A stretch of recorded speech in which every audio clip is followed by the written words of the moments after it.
Tous ensemble pour le Mont d'Or. C'est le slogan de la liste d'Elisabeth Rivière. L'actuelle maire du Mont d'Or s'est officiellement lancée ce matin dans la course au municipal.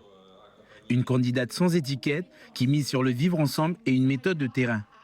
Son objectif de campagne? Partir des quartiers pour retisser la confiance, apaiser la commune et relancer des projets concrets. La ville du Mont d'Or n'est pas plus un lieu d'insécurité que les autres communes de la Nouvelle-Calédonie.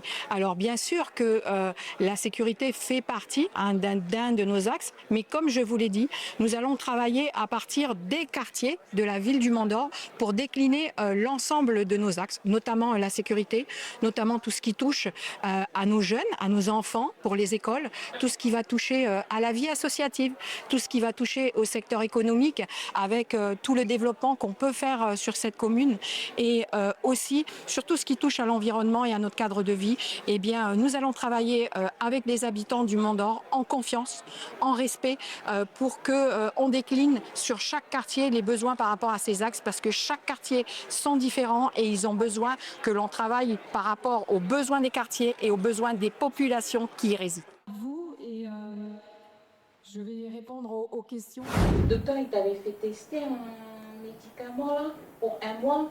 Ici, c'est la salle de soins, mais en même temps, on fait la préconsulte parce que on n'est que deux infirmières. Du coup, je prends les patients pour faire les préconsultations avant la consultation médicale.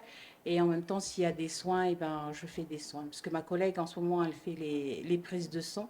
À Wailou, 2 infirmières et un médecin composent le personnel soignant du dispensaire. 3 professionnels de santé pour une commune qui compte environ 6000 habitants. Autant dire qu'ici, les journées sont longues. Ce matin, on est à 15 patients pour les prises de sang, une quinzaine de personnes aussi pour les consultations avec le médecin et 2-3 personnes pour les soins. Du coup, ça nous fait une trentaine à la matinée. Même quand on n'a pas de patients, on a toujours du travail, des VSL, des demandes de VSL, des médicaments à commander. Comme on n'a toujours pas de pharmacie.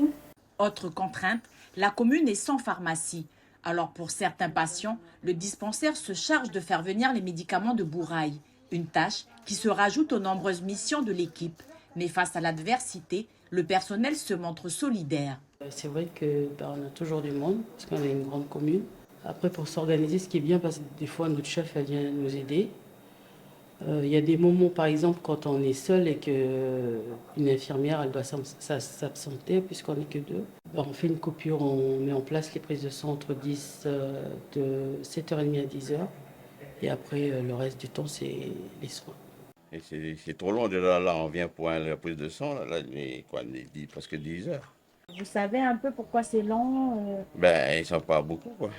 Et après, là, s'il y a des urgences, ils laissent tout tomber, ils vont tous en les urgences. Juste pour vous prévenir qu'on a une urgence, du coup, si vous allez attendre un petit peu, c'est bon.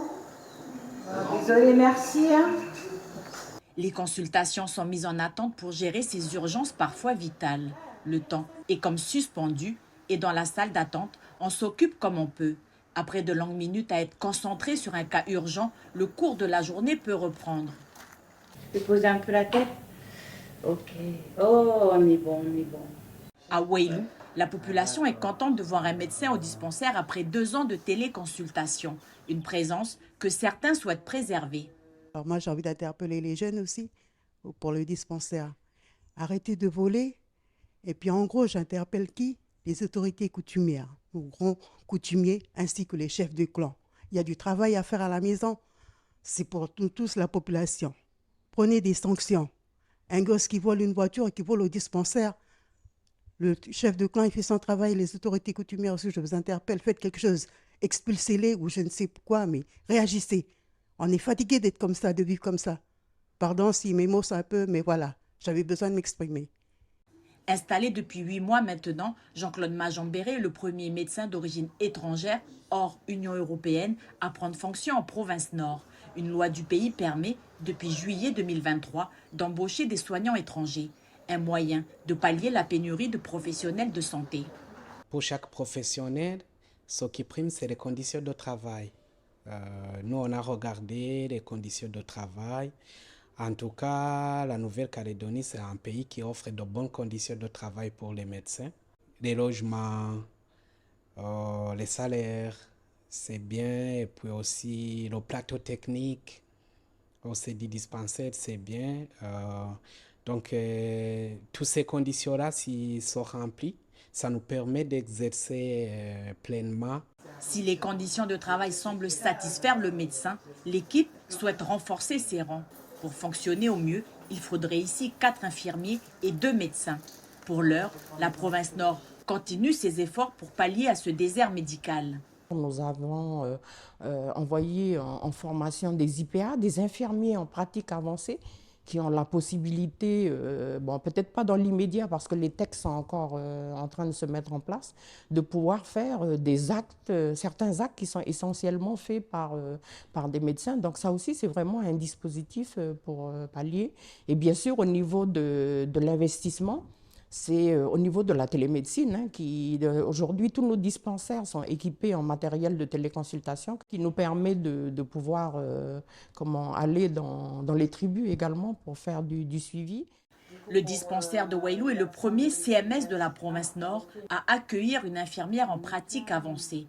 Léontine espère bientôt pouvoir pratiquer pleinement ses fonctions et ainsi renforcer les capacités de la structure. Derrière tout ça, vous travaillez la patience, vous travaillez le travail d'équipe, comme tu le dis. Il y a aussi le travail intergénérationnel avec les vieux du village, avec la population du village. Ils nous apprennent des choses, des valeurs, des principes, sans pour autant mettre de côté ce que papa et maman nous ont inculqué. Mais à travers un atelier sur une planche en bois, il y a beaucoup de choses d'éducatif, en l'occurrence, qu'on peut en tirer. Depuis la semaine dernière, les jeunes du foyer d'action éducative de Païta sont en immersion à la tribu de Poinda sur Koné. Des mineurs, entre 13 et 17 ans, sous mesure judiciaire, participent à la vie collective. Ils ont produit plusieurs chantiers au service de la tribu, notamment une dalle et des tables en bois. Une expérience à la fois professionnelle et humaine. Des nouvelles activités, je ne savais pas faire la menuiserie, la dalle. Et du coup, j'ai appris. Et en vrai, on apprend de nouvelles choses, on découvre un peu l'extérieur. C'est bien en vrai.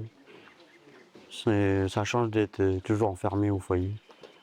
J'ai découvert un nouveau mode de vie, même si j'ai grandi à la tribu, mais pas trop comme ça, en faisant du travail comme ça. J'ai appris beaucoup de choses. Franchement, c'était bien. Encadré par la DPJEJ, la Direction de la protection judiciaire de l'enfance et de la jeunesse du gouvernement de la Nouvelle-Calédonie, l'idée ici est de décentraliser le foyer à la tribu de Poinda. Un dispositif inédit pour ces jeunes, mais aussi pour l'équipe encadrante. Donc tout le personnel du foyer est ici, donc en tout cas pour assurer une prise en charge globale et complète des jeunes placés au sein du foyer. Donc l'objectif qui est recherché derrière, c'est qu'on puisse sortir des sentiers battus pour pouvoir assurer nos missions, mais en milieu tribal. Pour Emmanuel, éducateur spécialisé au foyer, ce séjour est concluant. Il a tout de suite constaté des changements de comportement, mais aussi d'émotions chez les jeunes, notamment liés à l'environnement et le cadre qui est différent du foyer. On peut rectifier le tir, ils sont encore jeunes et c'est ça l'avantage. C'est que certes, oui, c'est vrai qu'il n'y a pas de barrière, il n'y a pas de locaux, il n'y a pas les murs, mais il y a la confiance, il y a un travail sur soi. Il y a aussi le fait que là, ils se posent la question sur les tenues et tout, mais derrière tout ça, il y a un travail sur demain, ils vont aller au travail. On les prépare aussi au monde du travail. Il y a une tenue pour le travail, il y a une tenue pour aller voir ses amis, il y a une tenue pour sortir. Ils ne comprennent pas le sens et dans chaque chose qu'on fait, il y a un sens. Un séjour rendu fructueux grâce à l'implication des habitants de la tribu de Poinda. Ce qu'on a remarqué, c'est qu'un jeune, il faut l'occuper. Donc ces jeunes-là, quand il s'agit de faire du travail, ils s'en bavent. Voilà, moi je dis ça en connaissance de cause, je les ai vus travailler, ils s'en bavent. Je pense que les bêtises qu'ils font, c'est quand on ne les occupe pas. Donc quand ils sont dans leur coin, quand ils sont tout seuls, c'est là qu'un jeune, il faut l'occuper. Demain, ces jeunes regagneront leur foyer à Païta. Ils reviendront à la tribu de Poinda en février pour renouveler cette expérience. Un chantier peinture les attend. Poupette n'a rien perdu de sa superbe. Sans doute qu'elle doit en partie à sa passion, la couture. Du haut de ses 82 ans, elle coud sans relâche depuis l'âge de 12 ans. Auto-entrepreneur, elle a pratiqué et transmis en sillonnant le Grand Nord, même si au départ, elle n'était pas destinée au métier de la mode. J'ai été à l'école des sœurs à Boaï Et mon papa a voulu que je sois secrétaire, mais moi, ça ne m'intéressait pas d'être secrétaire. Je voulais être couturière. J'ai eu mes diplômes de secrétariat, mais je n'ai jamais été secrétaire. Parce que j'ai toujours fait de la couture. Aucun cours, aucune formation, non. J'ai démonté ma première robe que j'ai repassée, j'ai recoupé la même, j'ai fait 10 fois la même, mais c'est pas grave. Et puis après, on rajoute un volant, et puis après, on rajoute... voilà, c'est une passion, ouais. Ah, je me lève le matin, je suis déjà passionnée, ouais. La couturière donne rendez-vous chaque jeudi pour partager son expérience et donner quelques astuces. Le local de l'association des cheveux blancs est alors rythmé au son des machines à coudre. C'est enrichissant pour moi parce que je me dis que, bon, ben, j'ai pas pu donner cette passion à mes filles, mais si je peux la donner aux autres, ben, tant mieux, quoi. Axel, fidèle à la première heure depuis plus de 30 ans, accompagne encore Poupette aujourd'hui. Quand il y a des nouvelles personnes qui veulent apprendre la couture, je leur fais faire des petits sacs cabas parce que c'est ce qui reste le plus simple à faire. Et dans un petit sac cabas, il y a plusieurs techniques de couture.